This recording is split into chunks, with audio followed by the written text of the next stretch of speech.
Hello, my name's Roger Watson and welcome to the Jan Podcast.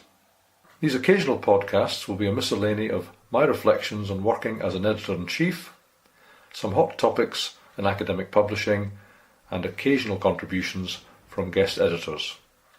This is the Jan Podcast of 13th of July 2018.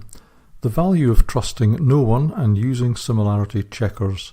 This is Roger Watson, the Editor-in-Chief of the Journal of Advanced Nursing, and this is my entry to Nurse Author and Editor in 2016, Volume 26, Issue 2, and Number 3 in that issue.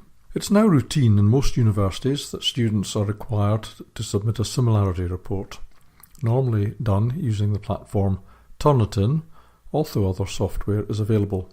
And it's increasingly commonplace that leading academic journals run manuscripts through similar platforms such as Authenticate. In my experience, using a similarity checker has saved me from at least 2 very embarrassing incidents when co-publishing.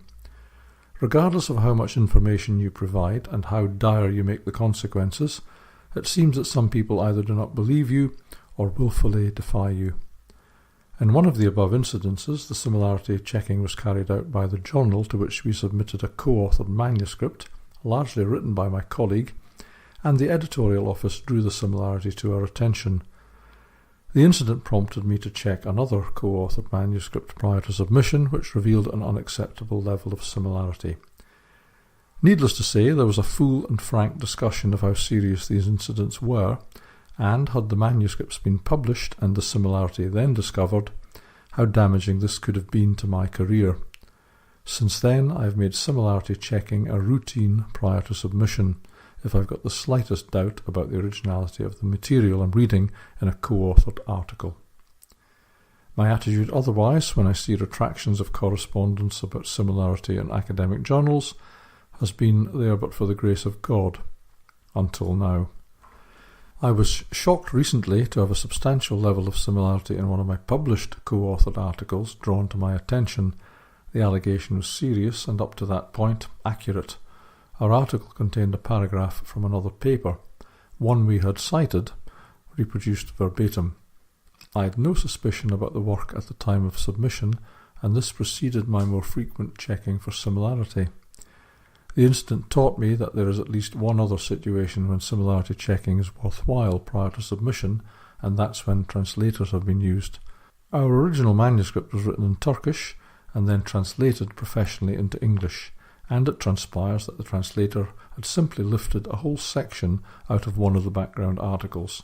We didn't notice, and the Journal of Clinical Nursing, which I was editing at the time, did not routinely run similarity checking, which was established shortly after the article was published. My immediate resignation was not accepted by Wiley, for which I am very grateful. That also gave me time to get the incident into perspective. I knew I was blameless, and the first author of the paper made strenuous efforts to trace back through the process of writing the manuscript until she realised the stage at which this had happened. Needless to say, she was equally shocked. I realised that the incident could not and would not be overlooked, and a corrigendum was duly published in Journal of Clinical Nursing. Without seeming to protest too much, paraphrased from Shakespeare, I agreed to report on the incident and the lessons learned. This article is the report, and the lessons learned from that the basis of the title. Trust no one and use a similarity checker prior to submission of co-authored and translated manuscripts. This podcast was produced in association with YouPublicationsLimited.com.